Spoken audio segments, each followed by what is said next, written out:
கஸ்தூரி.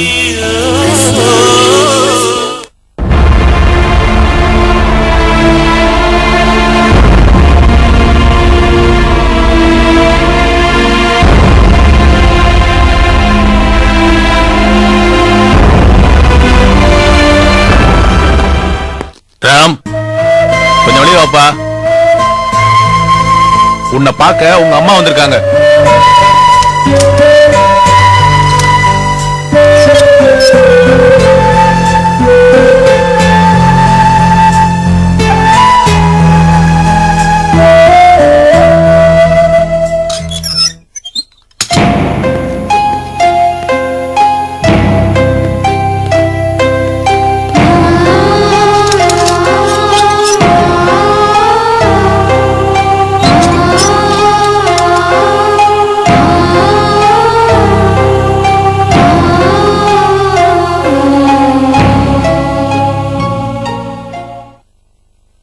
என்னம்மா, என்ன விஷயம்?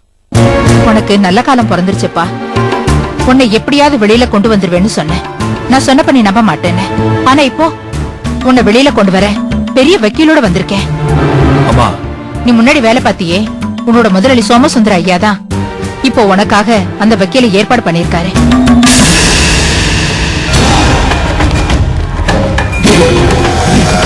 ஆமாராம், இந்த காரியத்தை நான் என்னைக்கோ செஞ்சு முடிச்சிருக்கணும். ஆனா ஏன் பிரச்சனையை சமாளிக்க முடியாம நேரம் இல்லாம என் கவனம்லாம் வேற பக்கம் போயிடுச்சு. அதுக்கப்புறம் தான் உன்னை பத்தி விசாரிக்க உங்க அம்மாவை கூட்டிட்டு வர சொன்னேன். அவங்க வந்து உன்னை பத்தி சொன்னதுக்கு அப்புறம் என் மனசாட்சி முடிச்சுக்கிச்சு. உங்களுக்கு எத்தனையோ உதவி செஞ்சிருக்கான் என் பையன் ராம். அவன் இப்ப ஜெயில இருக்கிறான். அவன் சாகணுமா? உங்க இதயம் என்ன இரும்பா கல்லா?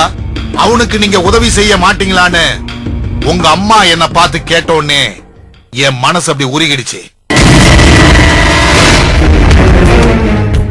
ராம், ஒரு தாயோட கண்ணீருக்கு எவ்வளவு சக்தி இருக்கு தெரியுமா உங்களுக்கு?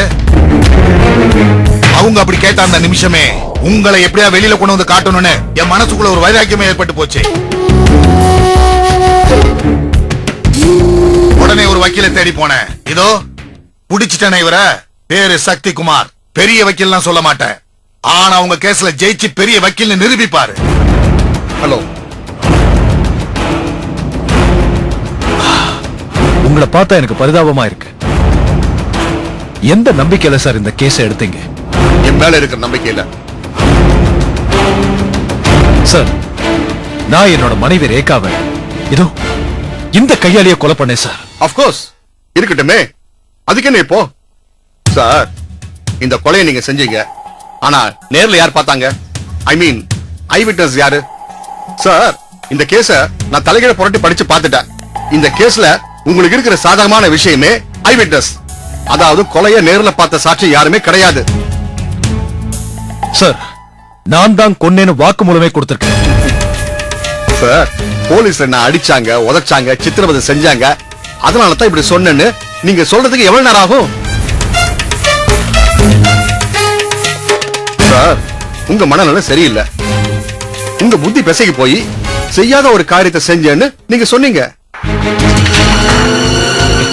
சார், டாக்டர் சர்டிபிகேட் வேணுமா? உடனே ரெடி பண்ணிடலாம். இத போய் பெருசா பேசுறீங்க.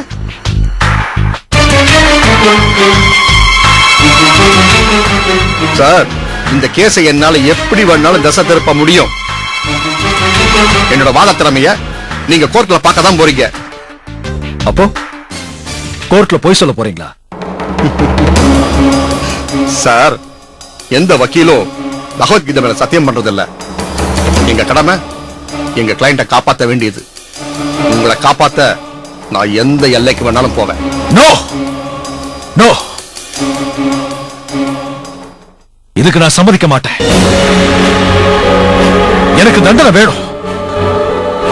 ரேகாவை கொலை செஞ்சனா உயிரோட இருக்க கூடாது.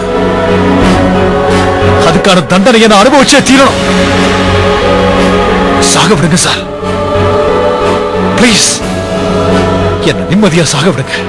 ராம், ஏன்பா இப்படி எல்லாம் பேசுற? நான் உயிரோட இருக்கும்போது நீ சாகணுமா? அதை என்னால தாங்கிக்க முடியுமா?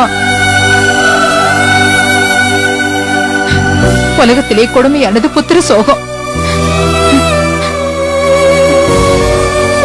உயிரோட இருக்கிறப்ப தன்னோட ரத்தம் தன்னோட வாரிசு தனக்கு முன்னால சாகிறத யாராலையும் தாங்கிக்க முடியாதுப்பா.